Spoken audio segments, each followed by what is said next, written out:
packet pushers. Welcome to the IPv6 Buzz, where we dare to dive into the 128-bit address space wormhole. I'm Ed Worley. And I'm Scott Hoag. On the show, we discuss all things IPv6, strategy, design, deployment, and operations. And I'm Tom Coffeen. We've spent 20 plus years working with the IPv6 protocol. We run a consulting firm where we get IPv6 working for our customers. And we're here to share some lessons learned and how to avoid common mistakes. We're glad you joined us today. Scott and Ed are out, so I'm very pleased to have Packet Pusher's one and only Ethan Banks here to co-host. Welcome, Ethan. Yeah, thanks for having me, Tom. Glad to fill in. Sadly, I lack the IPv6 knowledge that you guys do that normally host this show, but I am happy to fill in, and I did my homework. I did some RFC reading and some DHCP reading to get caught up for what we're going to talk about today. You stayed up all night studying. Not all night, but yeah. But you're here bright and early with us anyway, so we appreciate it. We have a special guest today, Ondřej Caletka of RIPE NCC, Europe's regional internet registry. We're looking forward to talking about his work there and all about IPv6 mostly. So Ondřej, welcome to the show, and maybe you could start by giving us a bit of a background on the work that you do at RIPE. Thank you very much for having me. Indeed, my name is Ondřej Caletka. I work for RIPE NCC, which is the regional internet registry for Europe, Middle East, and Central Asia. So what we do primarily is to distribute IP resources like IP addresses, IPv6 addresses, of course, and ASN numbers, but we do also other stuff. So in my case, I work in learning and development department. We take care of training our members and also general public. We are running e-learning, certification, and lots of other stuff. But the part of my job that is more related to this podcast is actually my side job as a RIPE meeting tech team, because RIPE meeting is a sort of like conference that takes place twice a year all around our service region. And for that, in order to provide proper network, we actually bring our own network that we set up every time for the week of the event. And since 2022, we are running this network as IPv6 mostly, and I find it like very interesting technology to have. And I'm quite amazed by the number of devices that are, because it was like long time goal for us to have this push forward IPv6 and push back IPv4 as much as possible. And it seems that this IPv6 mostly was the part that actually allowed us to, let's say, switch 70+% of participants to running IPv6 only, which was never ever before the case. So I find it quite exciting technology. Well, you got to tell us what IPv6 mostly is. As I was reviewing the script, getting ready for the show, it just sounded like, oh, we mostly run IPv6. And then I realized, no, it has a specific meaning as defined in RFCs and so on. Could you fill us in? Definitely. I would say if we wanted to properly, I think better name would be IPv6 only, mostly, but then it would be like too long.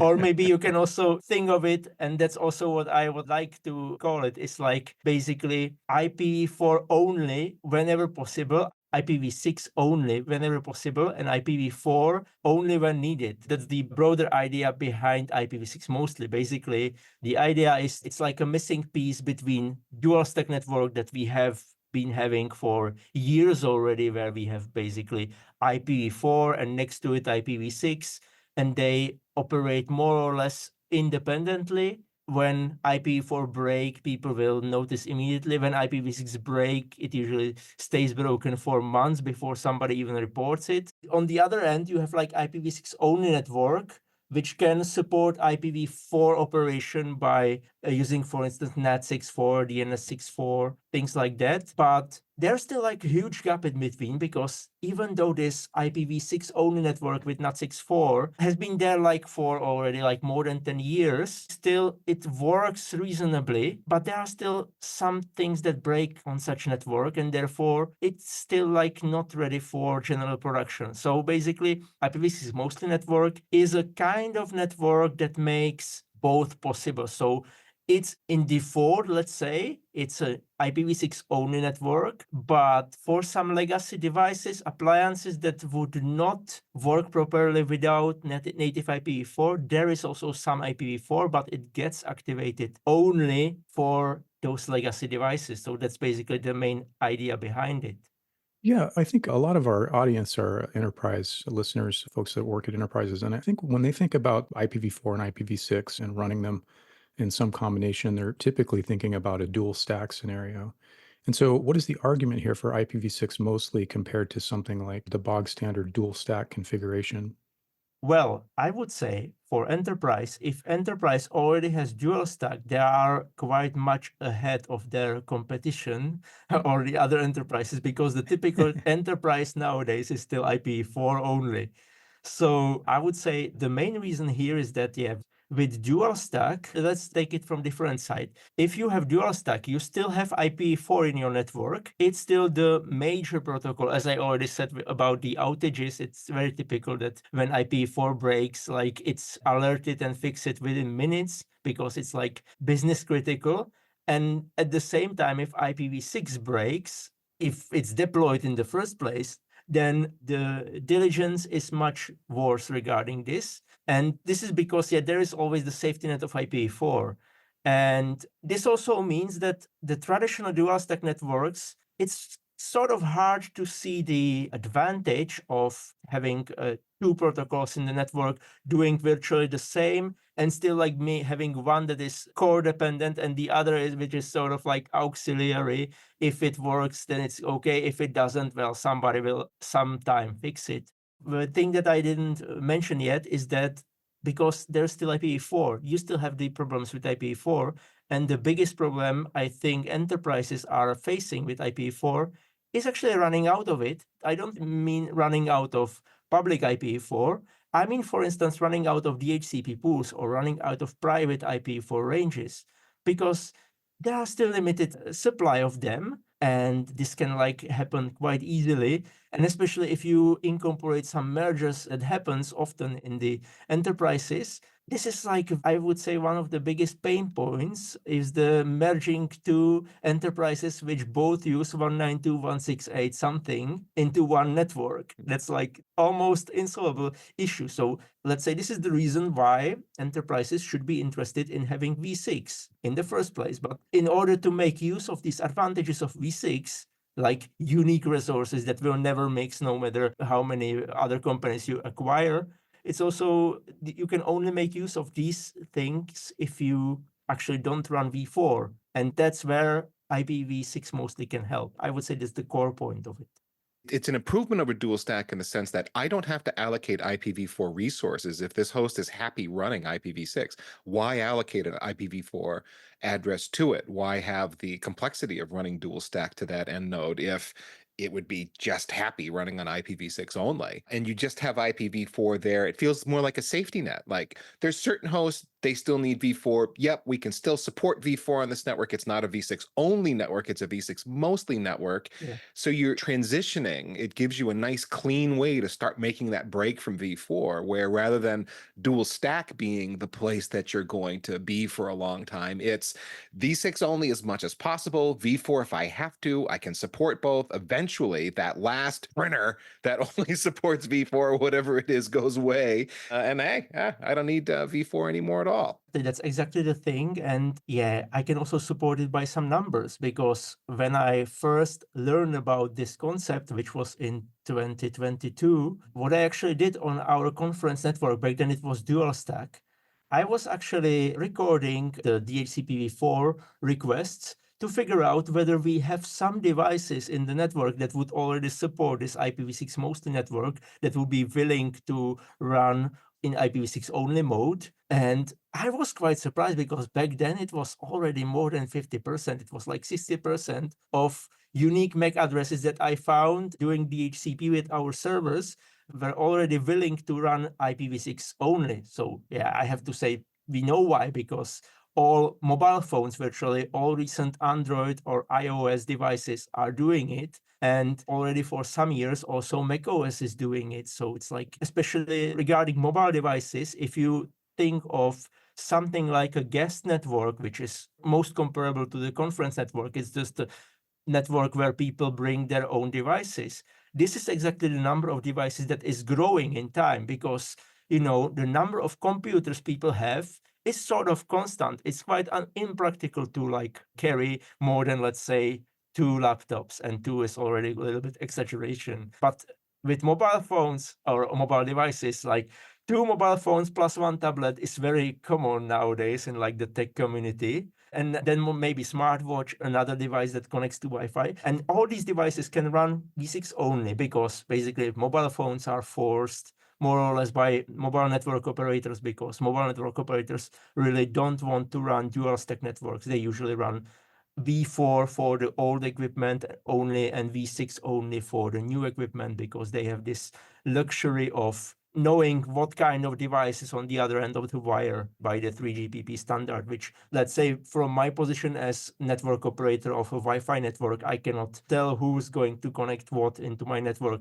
I have just provide them with SSID and password, and they should connect whatever they want, and it should always work. How exactly does the device decide whether to use IPv6 or IPv4 in the case of IPv6 mostly? It's actually a very clever thing that was added to the DHCP protocol, the old DHCP v4 that is used virtually everywhere for configuring v4. There's this new option, and I'm pretty sure there are at least 2 or 3 episodes already of IPv6 Buzz about this.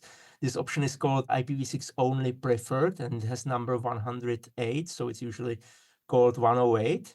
And basically, the protocol works like the device that is capable of running IPv6 only. It's still doing IPv4 handshake because the device doesn't know what network is it connected to. So it still does DHCP handshake, but it will just add this option 108 as a requested option into the DHCP handshake. And if the network side, if the DHCP server knows that the network device is connecting to is capable of running v6 only, the server will respond back with this option 108 back to the device. And this is how the device will figure out, oh, I don't actually need IPv4 on this network, so I will just stop the DHCP here before the transaction is finished, and I will just continue using only v6 and not use v4 at all. This is a very clever way of doing it because you don't have to upgrade old devices, the legacy devices 20 years old that are still using DHCP will work as usual because they will not notice that the server supports new option. But at the same time, it's trivial for the new devices to put this new option in and figure out by using this option whether that particular network does need v4 or not. So who would you say that IPv6 mostly is useful for? And we've talked about enterprises, we've talked about folks that are in transition. Is that the primary use case? Yeah, I would say, first of all, definitely it's like for access networks. So it's for networks where you connect like end user devices like computer, mobile phones. Is definitely not something that you would see in data center, because in data center you usually have much more control over what kind of IP addressing you configure. And I would say the most practical use case is when you already have dual stack. That means you already have v6 deployed, and you are still dealing with the fact that, as I said, with the time, the number of devices people bring in is growing.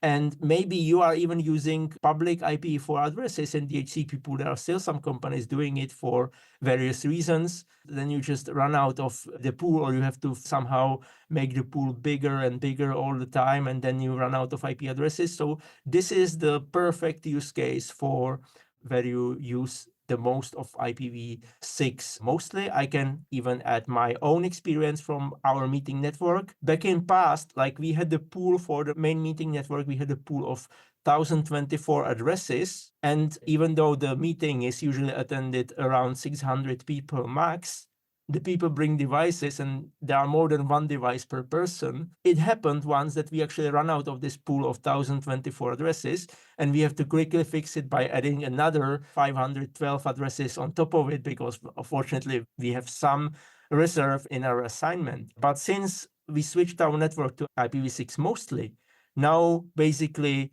we are having 600 devices on the network, and we are using like 80 leases from the DHCP pool.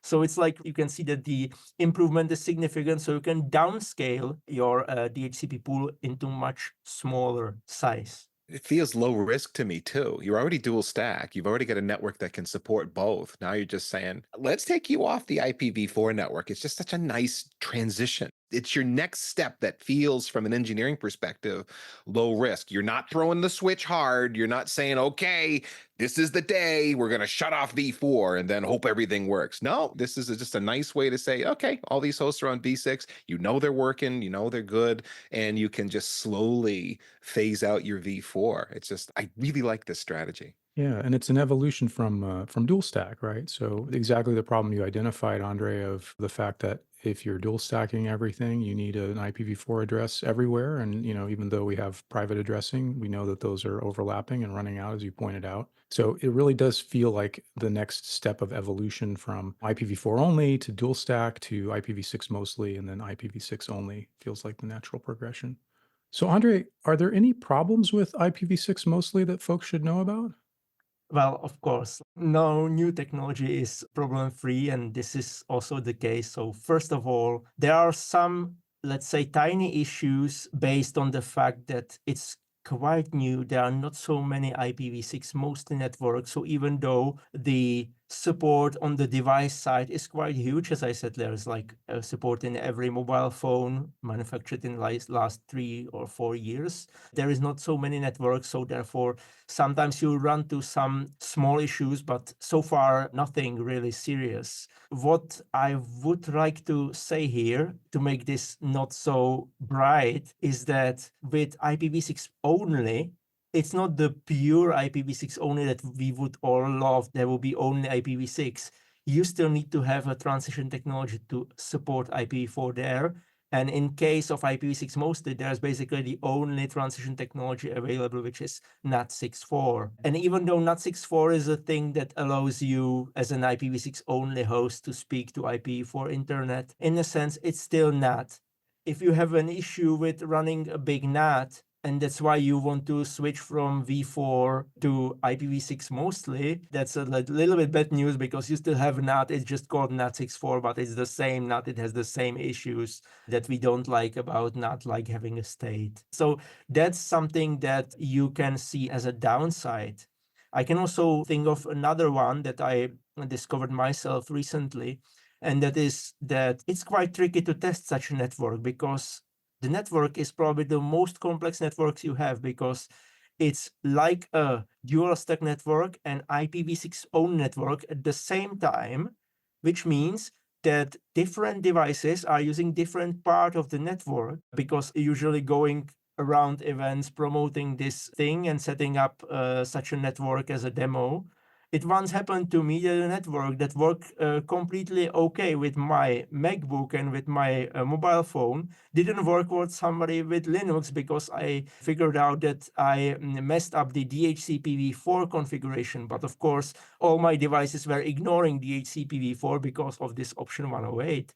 So that means if you are, as a network engineer, deploying such a network or troubleshooting such a network, you probably have to have more devices to really try every single possible path of the packet to figure out that maybe IPv4 path is blocked and only small percentage of people is complaining because only small percentage people is actually using the v4 path. This is something that might be a downside, but I would still think that, like, compared to the advantages, this is still like minor, well, depending on your use case.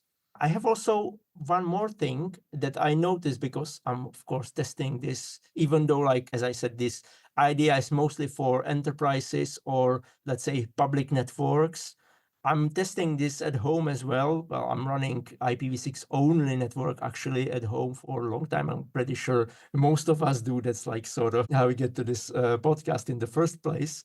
And I found out that it's quite tricky with IPv6 mostly and lots of IoT gadgets that are like consumer grade, because, you know, usually these IoT devices like Chromecast or smart whatever, they are usually working in this very stupid security model that if you are in the same layer 2 network, you can do everything. And if you are in different, you cannot do anything. And then the problem is, even though you technically is in the same layer 2 network, the IoT device might be running IPv4 only or dual stack, because it would not support the DHCP option 108. It would not run IPv6 only, but your phone in the same network will run IPv6 only. And then it will try to do multicast DNS between each other to signalize, hey, I'm Chromecast, I'm here. But the multicast DNS will be sent over V4, but your mobile phone doesn't have any V4. So Right. this is like a tricky thing, and I would not recommend at this point of time running like IPv6 mostly network at the home residential customer for, let's say, normal people that are dependent on this. I'm very happy with not using these features if they are broken by design, but yeah, of course, other people can have different requirements of their home networks.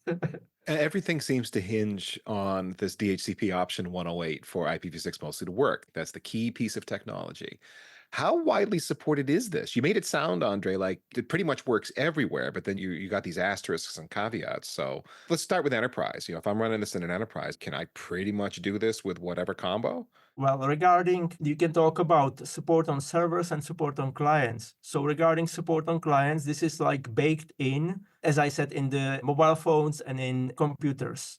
And regarding support on servers, the way this protocol is defined, the client is actually doing most of the work. So on the server side, you actually don't need any special treatment for this option, except for that the DHCP server has to support custom DHCP options, which is something that already exists for 30 years or so. And I would say every DHCP server that is not the simplest one supports it, because it's already used for, I don't know, setting up IP phones. Lots of other things are already provisioned using custom DHCP options. So you just define custom DHCP option number 108 in whichever DHCP server you use, and you can run it.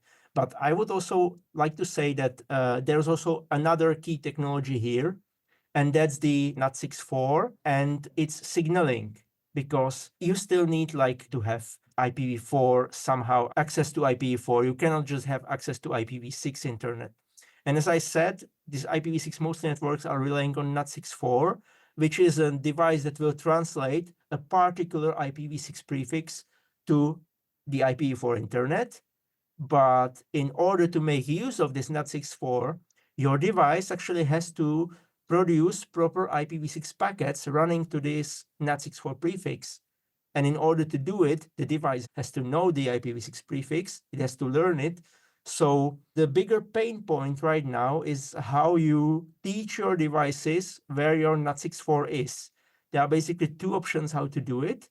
One is based on DNS, it's the older one. It uses the special domain name IPv4 only.arpa. But the preferred one is actually an option for router advertisement, because that's much more clear. And also, even though there is no security in router advertisement, because it's just like unencrypted packet going through the network, it's considered like sharing the prefix for NAT64 in the router advertisements is considered more secure because it's sharing fate. So basically, if somebody can send router advertisements to your network, well, they can do quite a bad things with your network. So your network should probably be protected against it.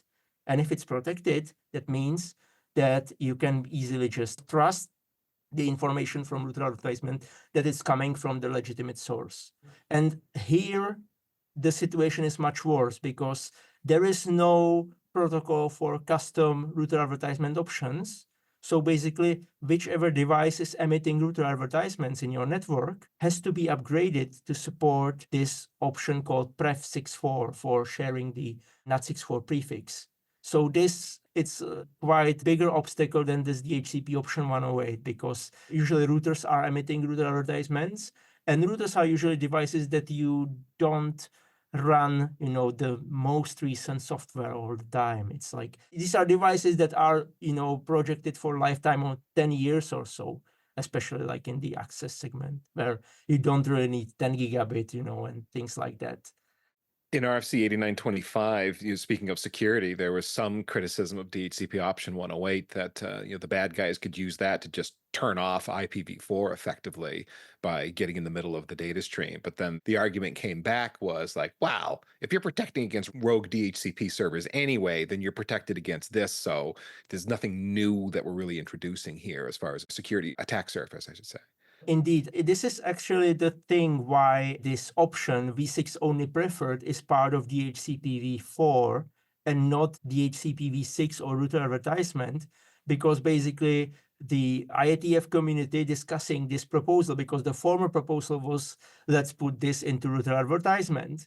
But then the security concern was there are lots of networks that have proper protection in place for V4, for DHCP v4, for instance, but they don't know anything about V6, and V6 is just going around widely unprotected. And if you had this V4 kill switch integrated inside IPv6 router advertisement, that means an attacker could connect to the network, send one router advertisement packet, and turn off V4 on every device on the network and go away. And it will be like extreme DOS potential for such a network. So again, the idea of the DHCP option 108 is just like with this, it's a fate sharing. So basically, if somebody can do rogue DHCP server in your network, they can break your network quite significantly. And therefore, if your network is protected, it's protected against DHCP, and therefore attacker cannot inject their own option there. So it's indeed the same thing. Well, it's sort of said that in the world of like cryptography, where we have TLS certificates everywhere and everything is cryptographically secured, in networks, we are still stuck with like the only security we have is like sharing fate, hoping that if this is that part of packet, it's probably legitimate, because the illegitimate will be probably stopped by the network. But it's like, that's how the internet works now. So what else do we talk about related to IPv6 mostly? Have we covered all the topics? I might say that we were one of the first that were running it in scale, because as I said, we are running a conference for, let's say, 600 devices. And so we uncovered a lot of bugs. They are being fixed very quickly. And usually those bugs are quite minor. And also in the IETF, now there is work happening in progress, basically writing down this experience. And hopefully, if this gets adopted by the V6 operations working group, there will be soon or later an RFC saying basically like a cookbook.